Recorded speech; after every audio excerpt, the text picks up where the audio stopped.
about halfway through the second season of The Mandalorian, we welcomed Jess from Darksaber Light on the show for the very first time. And now that the season's wrapped up, we actually talked about this a little bit on that last show. But we are inviting Jess back, and we actually have the full Darksaber Light this time because not only do we have Jess, but we have her co-host Arica Jade, which is a lot of fun. So we're happy to have you both on the show. Welcome for the first time to Arica, and welcome back to Jess. Thank you so much. It's so exciting to be back. Yeah, thank you for having us. Yeah, no problem. We're very excited about this. A lot happened on Mandalorian season 2, so we've got a good bit to talk about here. And I know just from listening to Darksaber Light that you both thought of the last 4 episodes. But how about you both just kind of recap how you felt about where season 2 went and all the revelations that we got in the last half of that season.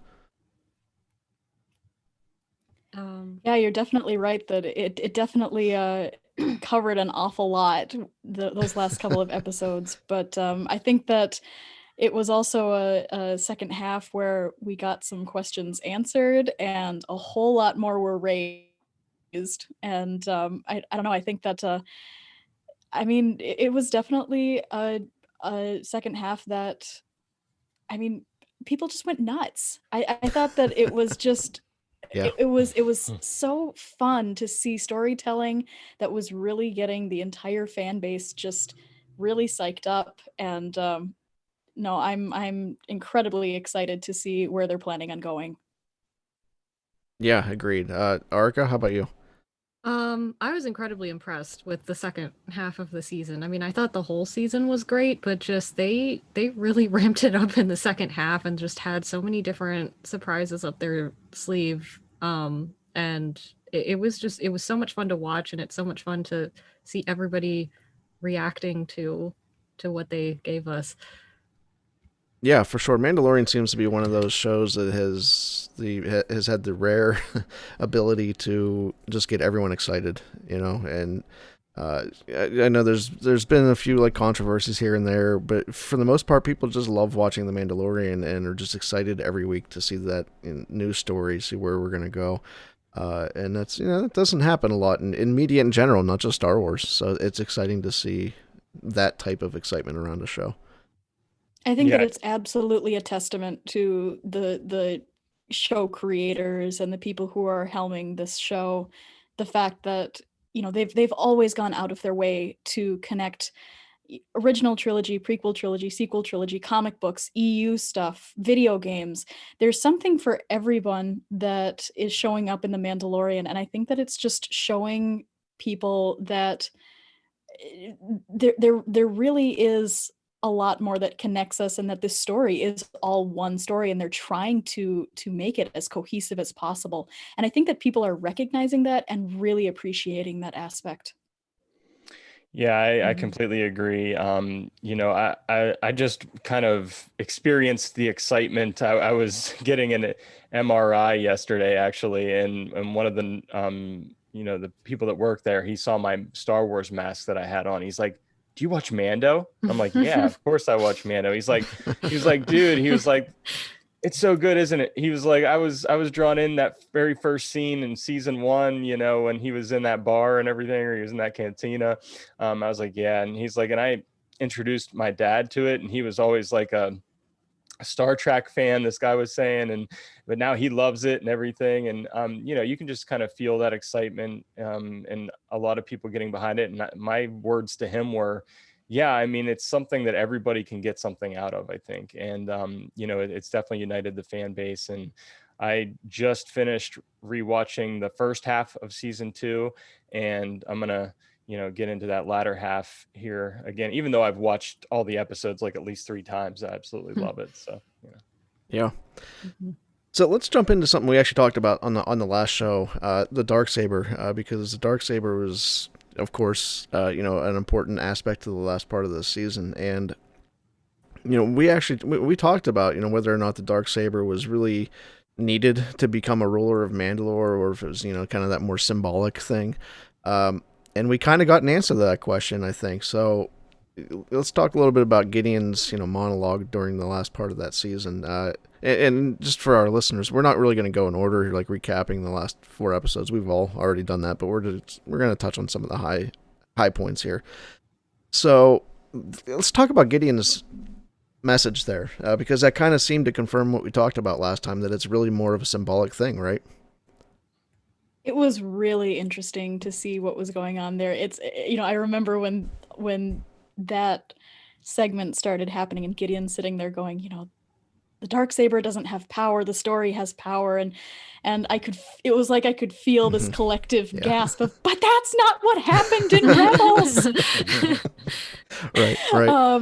And so I don't know, it's one of those things that's it's really frustrating to not have the answer to that question yet. Even Katie Sackhoff just released an interview saying she doesn't know why the change. It's not for her to know yet, but she's absolutely confident that Dave and John have a plan. And so it's just not for us to know yet, but it has been both fun and frustrating to see people reacting to, well, why is this different? Why was she able to take it from Sabine, but she's not willing to take it from Din?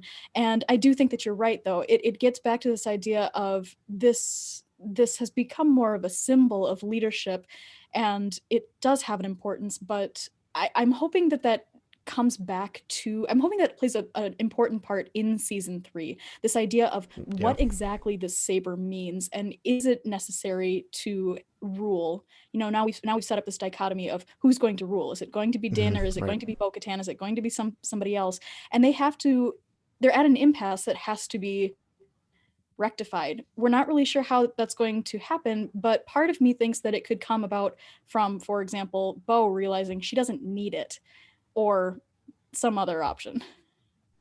Yeah, that's a great point. Arica, do you have anything to add there? Yeah, I think that I guess my frustration with some people reacting to it is that everybody sort of expected an answer right away, and I was kind of like, well, they're not going to give us everything immediately, because that would defeat the point of waiting.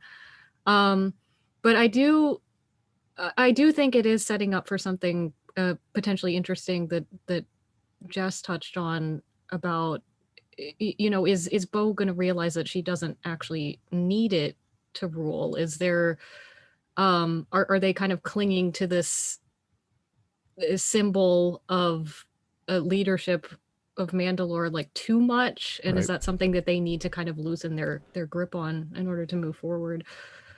Yeah, that's a very interesting idea. We should probably touch on that a little bit more, because that kind of almost mirrors Din's journey so far, realizing that there's more than one way, literally more than one way.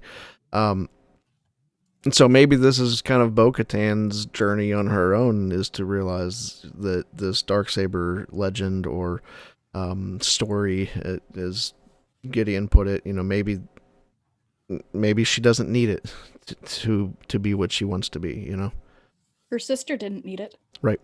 Exactly. Yeah. Good point. Yeah, those are good points that I hadn't really thought about.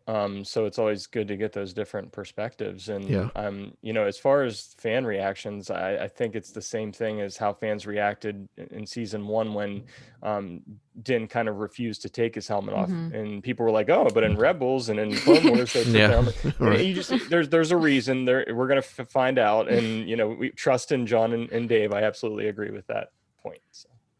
Yeah, but and I don't know why, but that's a great point about Satine. I don't know why I haven't thought about that. She never needed a Darksaber, and she led during a very peaceful time of Mandalore, so it's not like not having that caused any rife or problems within her rule. Or I mean, I'm sure that there were issues, but it's like it never caused an uprising to not have a Darksaber, right? Well, and it also seems like at that time, it probably was with Pre Vizsla, and it was probably kind of hidden. We're not really sure of the story there, but so I can understand why she would think she might need it, but I hope that is touched on, this idea that yes, it is a symbolic and important piece of their history and piece of leadership, but it's not everything. And I think that what we haven't gotten a lot of Bo's reflections on her sister, but what we have gotten is that even in spite of their vast ideological differences, her appearances in Rebels and everything really shows that she recognized that Satine was a good leader. And I hope that she's able to recognize that it's not all about having this sword that she thinks that she needs. Mm-hmm. Yeah, for sure. I think that would be great character I do growth think that there. it's really interesting, though. I know that Arica brought up a really interesting question about. Well, I mean, personally, I'm Team Bo. I really want to see her on the throne, but Yeah. that we've got our main character who has now found himself with this sword that he never expected. I think that the joke has been that Din is kind of the he doesn't even want to be the protagonist in his own story, and people Right. keep forcing Right. himself to be. Yeah. But Arica, do you remember what you said about that idea of the potential of Din and his own opportunity for leadership? Um, yeah, I think, well, I had this theory that maybe like he is gonna end up being the legitimate leader and he just doesn't realize that he has the potential there yet, because it does seem to be following very much like a King Arthur type story, and it kind of struck me as very similar to the Disney version of Sword in the Stone, Yeah. where Yeah. that version of King Arthur didn't even know what the sword was. He was just Right. like, I've got to go get a sword because my brother needs a sword, and he pulls the sword out, and then all of a sudden it's like, oh well, congrats, you're King of England. um, Right. so I feel like there's a possibility that he might actually possess the qualities to be a good leader of the Mandalorians. He just doesn't know it yet, and that we might see that as being his character journey, and maybe seeing Bo kind of coming to accept that and realizing that that might be the best thing for her people, for her to not actually be on the throne. So I suppose we'll see, but Yeah. I mean, Yeah. it's a great point because, like you said, Din has been very, very quick to hand off his his hero role. Even trying just everything he can to push that Darksaber back onto Bo at the end. But yeah, it's a great point. Yeah, and Arca, I got goosebumps just hearing you talk about that because I love this idea of this leaders, the best leaders being leaders that don't necessarily want to be the leader. You know what I mean? And it just happens and it unravels, and they become a better leader, maybe for the reason that they don't want to be. So yeah, I love that idea. I had that thought, but you put it a lot more eloquently than I would have. So. Yeah, definitely. So kind of moving on from Din and Darksaber a little bit, but still staying within Mandalore lore. We also, well, we got some interesting stuff here with Boba Fett because we got an initial answer maybe to that age old question about his lineage. He talked about his father Django being a foundling, and this was in the episode The Tragedy. So kind of after that episode, we're like, okay, we kind of know, now Django's legitimate Mandalorian. There's maybe some bad blood there in Clone Wars or whatever, but Django's a Mandalorian. But then Bo-Katan was kind of a little bit more combative about that. So let's jump into that. Well, what did you guys take away from those two differing points of view? Yeah, this is definitely something where as soon as Bo started pushing back against Boba, I was like, oh no, now we're It's gonna have back. this controversy to deal with. And the thing that I came away with, really trying to dissect this as I've really tried to figure out, what are the rules behind these scenes. And I always and like I said before, like I knew that Dave Filoni was going to recanonize Boba or Django as a Mandalorian. Right, He right. set out right from Mandalore plot 10 years ago when George Lucas said that he was not a Mandalorian. Dave came out and was like, yeah, but maybe he's a foundling. And he's been on record with that. So Right, I knew that right. that was coming. That was not a surprise to me. However, we do not yet have canonization of what exactly it means to be a Mandalorian in the EU. To become a Mandalorian when you are of age, you swear the Resolnare. We see that in Mando with him talking about swearing the creed. I assume that that is basically the recanonization of the Resolnare. However, we don't yet have it confirmed that that's not just something related to the Children of the Watch or something like that. So the question is, Jango's a foundling. Does Boba count as a Mandalorian? And in my mind, he probably doesn't. This is a boy who, he grew up with his father, who was a Mandalorian, but not at all with his people. We don't have any canonization or recanonization of the idea that he ever swore a creed.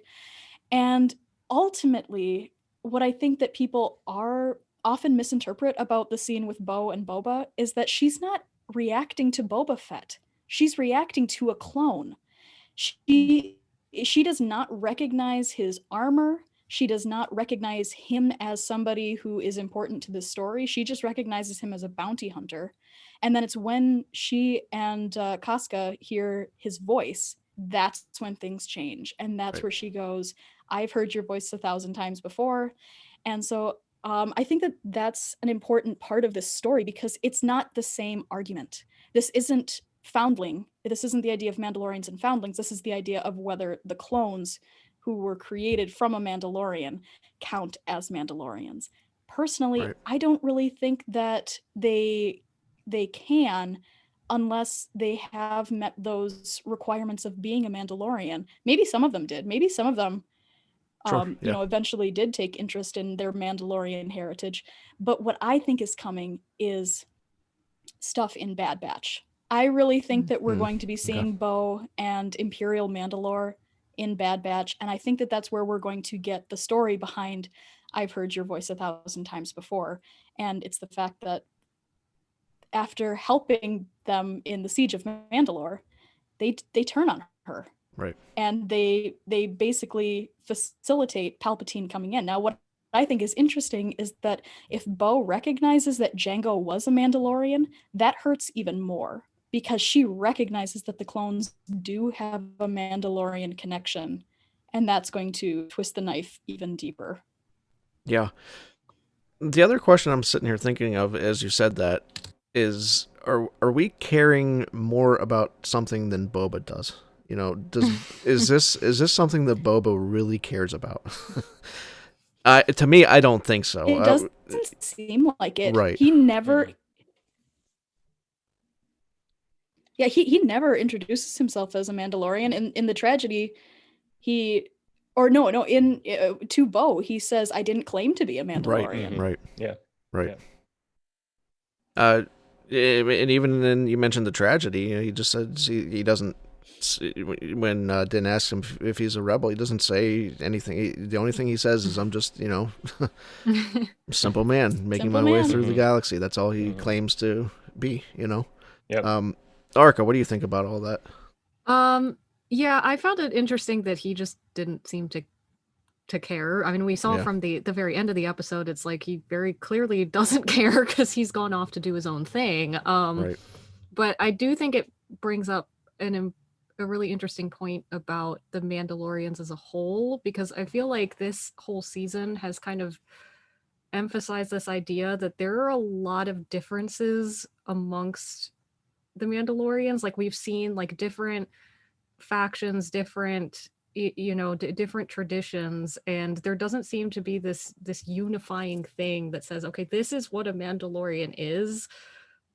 We've got these people that don't take off their helmets, and apparently they're a cult, and then you've got Bo-Katan, and then you have Jango, and it's just like, what is the thing that actually ties these people together? And I kind of want season 3 maybe to focus on figuring out what that is, because we've gotten a lot of exploration of what divides them, but now I think the question that has to be answered is what is going to bring them together. Yeah, that's fair. Really good point. The joke that I made was the idea that yeah, after all this, what unites all of them? And, in general, there's this idea that they are fighters, Mandalorians and violence and war. And then I just want Bo to be like, well, let me talk about my sister, the pacifist. I think that's gonna, if Din ever finds out about Satine and the new Mandalorians, that's going to throw him for a loop that he hasn't even experienced yet. Very, very possible. Yeah. Let's move away from Mandalorians just a little bit here. We'll get back to some Mandalorian stuff soon. But there was also a lot of Jedi action, and starting with the episode called The Jedi, we kind of caught up with what Ahsoka's been up to lately, what she's currently doing. She's looking for Thrawn. And my question here is actually kind of not what was in the show, but really taking Dave Filoni's comments after that show into consideration, where he kind of threw up into the air where this all fits in with the timeline. We know the epilogue of Rebels kind of shows Ahsoka, and Sabine still looking for Thrawn. He's saying that maybe that might have happened, after what we see here. She's looking for Thrawn, and then she goes back to Lothal. What do you guys think? Do you think that maybe he's kind of hinting at something here? Do you think that that's just kind of, Dave playing around with timelines, kind of Dave being Dave type thing? Or how do you think that all fits in here? Personally, I'm not averse to it happening after, or it kind of. I'm not averse to the idea that Ezra has not been found yet. I know that a lot of people, it just kind of shocked them, and it was kind of like, I think that they wanted to believe that he's been found. Mm-hmm. And honestly, I'm really not sure yet. To me, honestly, when I first heard it, it sounded more like they had been found, and then for whatever reason now Thrawn disappeared and they're looking for Thrawn. Okay. And then I realized that in the aftermath, I realized that other people weren't hearing that. They were just hearing this idea of the Rebels storyline has not been finished yet. We really just don't know. I think that at the time that Dave made those comments, I assume that he already knew, but at the same time, I don't think that the Ahsoka series had been written yet. That's something that he's actively working on now. And so I think that he could have simply been keeping his options open instead of taking a stance on anything. Yeah, good point. I think that's a good point. Yeah, that makes a lot of sense. And I guess the way I reacted to it the first time I saw it was, okay, Ahsoka's looking for Thrawn because Thrawn and Ezra are in the same place, maybe still, because they both kind of vanished together. And I saw it as more of a continuation of Rebels and everything. But yeah, it makes sense that Dave is keeping his options open with what he wants to do. So could go either way, I suppose. Mm-hmm. Yeah, I agree with all that. Cool. And then, more Jedi, even though Disney Gallery kind of glossed over Luke Skywalker in their second season recap. We're not going to do that. How's that settled for you guys? After we've had a few weeks to digest this, still kind of riding that high, still kind of surprised as it settled in a little bit more? Arica, why don't you start? Yeah, I'm the big Luke fan. I don't, I think that I've rewatched that sequence several times since it first aired, and it still gets me teary-eyed every time. They just did such a great job with the build up to it and just the way that it was executed. I kind of expected to just sort of get used to it after a while, but it's like even just hearing the soundtrack at that point, it's just they just did an amazing job with it. And and I'm impressed that they actually decided to go there, because I think a lot of people had theorized that, maybe it might be Luke, but I don't think anybody really expected them to actually take the risk and say, hey, it actually is going to be Luke Skywalker, and then that's what it was. Yeah, I could fit into that camp. You know, seeing those series, I was like, okay, yeah, maybe that might be cool. There's no way they'll do that, you know. But I was shocked, and like I was so shocked that I've talked about this on the show before, but and you talked about the build up. The build up was perfect, because as you're going along, you're just getting these little clues here and there, and it's like, and I'm sitting here thinking, like, I know who they want me to think that is, but is that really, you know, is that really him? And it turns out it really is him, and it was build up like that. I don't think happens quite often, but it was perfectly done. Yeah, I actually wasn't as surprised. At the risk of minimizing it, you know, what was in my mind as I was watching that, knowing that it was the finale, thinking of the comments that John and Dave have made before about how they're telling two stories. They're telling stories for the casual audience who don't know all of the extra stuff, but they're also telling stories for the diehard fans. What really was going through my mind, you know, as I'm, who is it, is that, you know, there were really only several possibilities that people were theorizing. That was Ezra, Cal Kestis. There were a couple other people that I was really hoping could be, but ultimately there's only one person that everyone's going to recognize the significance of, and that's Luke Skywalker. Yeah. And especially for that ending, you know, especially that Grogu goes off with them, it had to be somebody that was immediately recognizable and that people that you didn't have to spend any time justifying. And that's exactly what they were able to do with bringing Luke back.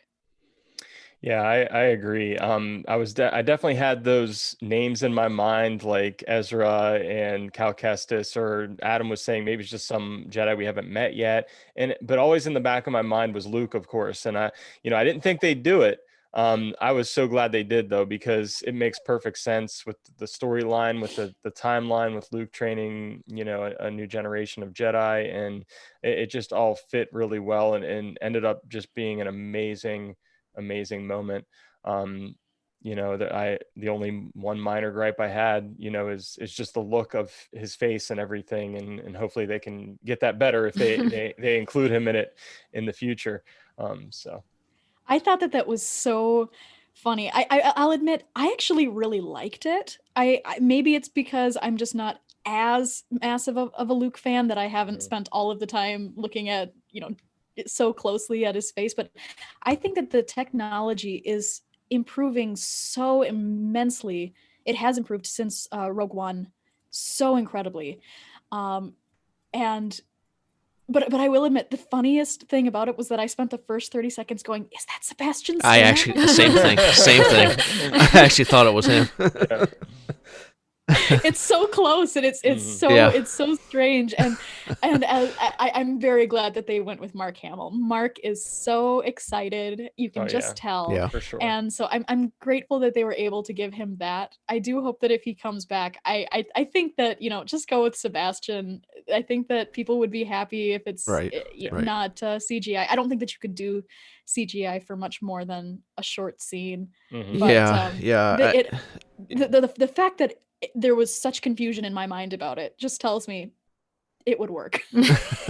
Yeah, I don't think they could do a Tarkin level thing with Luke, where Tarkin was a pretty major part of Rogue One. I think that would be a little difficult with Luke, doing that whole thing with him.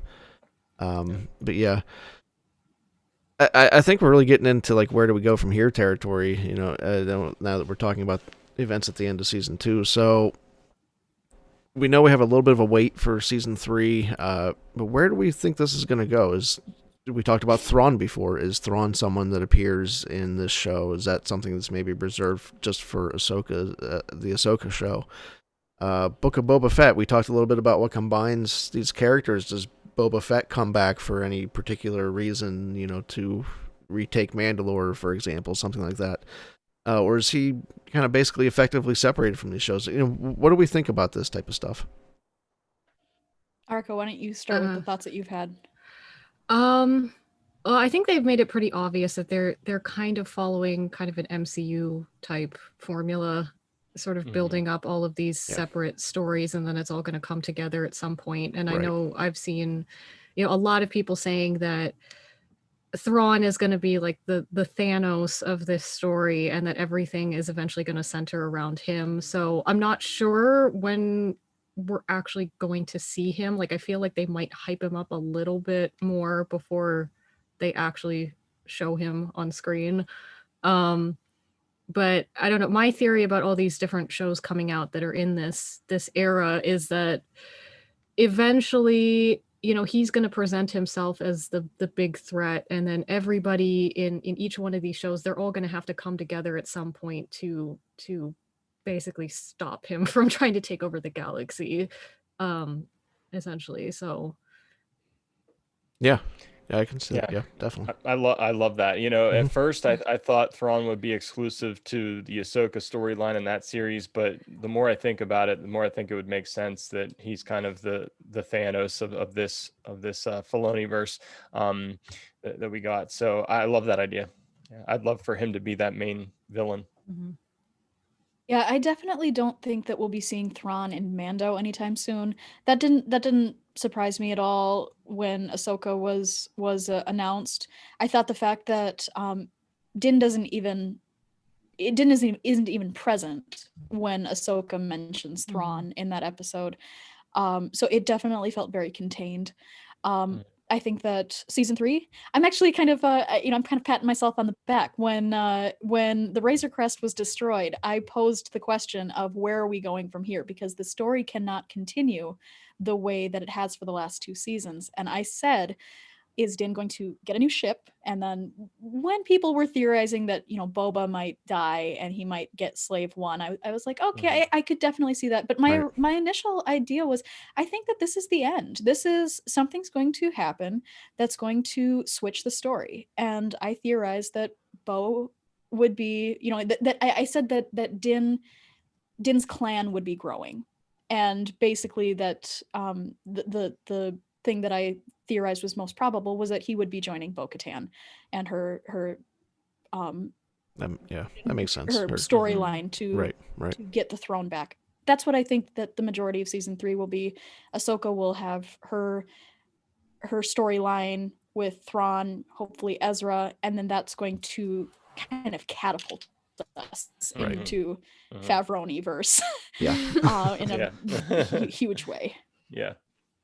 Pedro Pascal talked a little bit, and seems like he has kind of confirmed that there will be some sort of time jump in season 3, which I was kind of half expecting anyway. We talked a little bit just now about, Luke being in this for any extended period of time. Do we think that's kind of how we get past that? That there's a little bit of a time jump. Luke and Grogu have kind of trained off screen, and, because, I would expect Grogu and Din to kind of reunite at some point, right? Mm-hmm. I assume so. I can't imagine they would take away their moneymaker. Yeah, exactly. There is a huge percentage of especially middle-aged women who don't care a jot about Star Wars. Yeah. But they want Mandalorian, what? Where's the baby at? Yeah. And so I have to believe that they'll be back together. But what's funny is that while I agree with that, I feel like Bo-Katan's story demands that it pick up right from the get-go. If you put too much space in between that story, it's like, well, will they have already figured out what to do with the Darksaber? That can't really just wait. Yeah. Mm-hmm. Yeah, because there's definitely some struggle there that you put that off too long, you would expect that to be resolved somehow, right? I would expect if it was just that story, I would be theorizing that we would pick up right on the ship immediately. Immediately, because they have to get off that ship. And right now there's a really big conflict between them. Mm-hmm. What do? They put down the Darksaber and like, okay, let's all get in the ship and go home. They just don't talk to each other on the ride home. Yeah. It's a very awkward silence the whole way home. Yeah. I could see Bo being like, I gave you one order. I told you he was mine. Oh, yeah. That would be an awkward ride home the whole way. Where is home? Where are they going? Yeah, right. Because they don't really have anywhere else to go at this point. They don't have Mandalore. Yeah. Do we have any other thoughts or theories about where we're heading from here in season 3? Anything else we expect to see? I know that that retaking Mandalore storyline's probably way high up there. But anything else we're expecting, hoping for? I want to know what happened to the armorer and Good question. the Mandalorians from Navarro. We don't really have an answer to that yet, but I'm assuming that at least she's going to show up in season 3 somehow. Yeah, because she didn't show up at all in season 2. I would assume she's still alive. It's one of those things that you don't see a body. Don't have a body, they're not dead. So I mean, last we saw, she was very much alive. So I would expect that she didn't die off screen or something silly like that. So I'm curious to know what Boba's place is going to be in this. We see him now on Right. Tatooine, and he's kind of setting himself up as what, like a crime lord? I don't know. I'm not exactly sure what he's Look planning that to do. way, yeah. Yeah. Or hopefully some kind of hopefully a more benevolent leader than the Hutts ever were.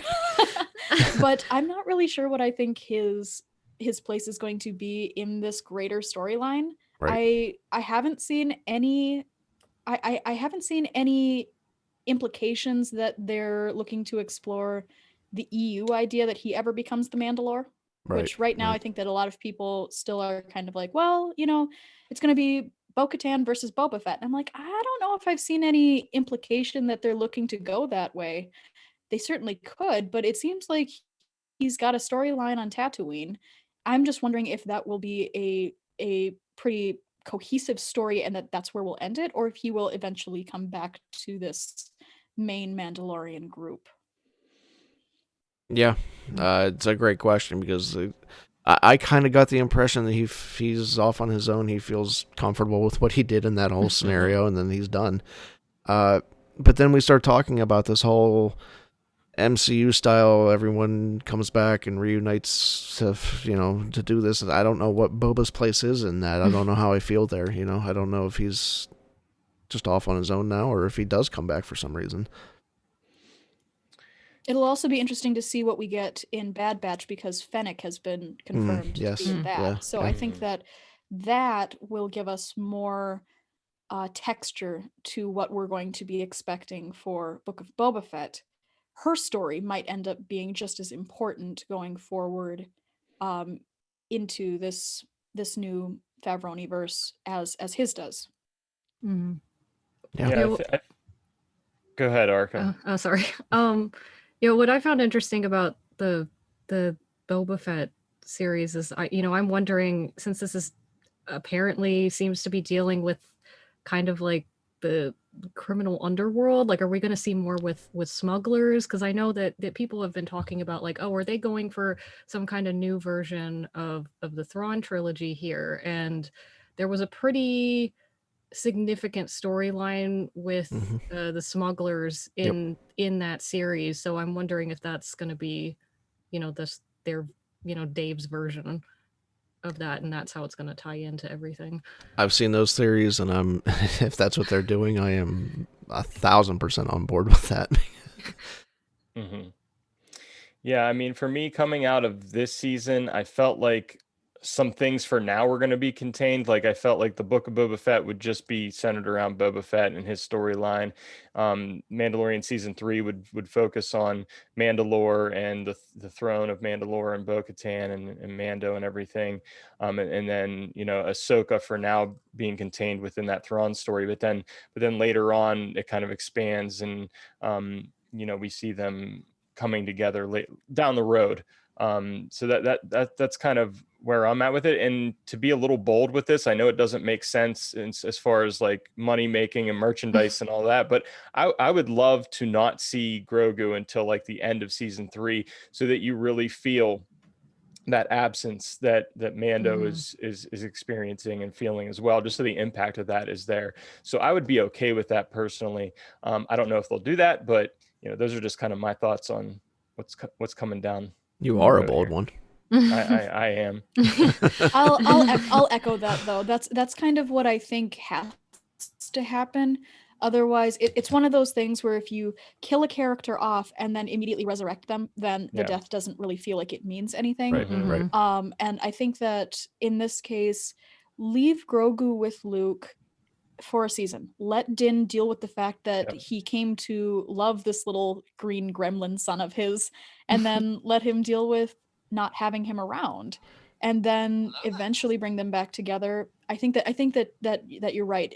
A good place to do it would be at the end of season 3, so that we aren't totally absent of his presence throughout the entire season, but it actually gives some weight to them being reunited. The other thing, back to Pedro's comments, is I don't think he actually said like when there would be a time jump. So if there is a time jump and it doesn't have to happen in episode 1, we could deal with that type of stuff, and then we have that time jump maybe at the end of this, towards the end of the season, maybe last episode, and then we move into where season 4 heads. Yeah.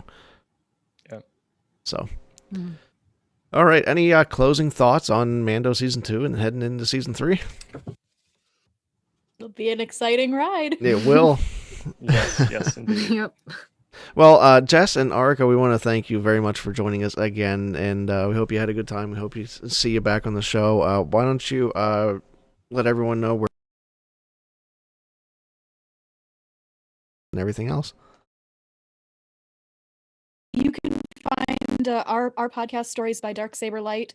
We're on all of your different podcasting sites. We've been taking a bit of a hiatus after Mando season 2 is done, but we should be starting up again very soon. I know that the first week of February, there's a Star Wars podcasting day, which has been started with by the podcasting community, and so you can expect us back for that. And I'm sure that it'll be interesting to see what we're coming up with. It'll be interesting for me to figure out what we're coming up with now that this podcast kind of started as a way to Right. first interact with Mando, and now we're in the midst of creating a calendar going forward for the other things that we want to explore. So you can find us on Twitter at Darksaber Light, and other than that, you can find Arica on Instagram. Arica, want to give your handle for that? Yeah, it's at alias Arica Jade. It's mostly just really stupid memes, but if that's your thing, so That is my thing. Yes. That is your presence. So, other than that, yeah, feel free to let us know what you'd like to see on the podcast as well. We're always open to ideas and guests and all kinds of things like that. Awesome. Well, thank you again Thanks for joining us. We had a great time. Your perspectives are spot on, and we loved gave me new things to think about, and I'm excited for season 3 all over again. So thank you. Thank you so much. Thank you, guys.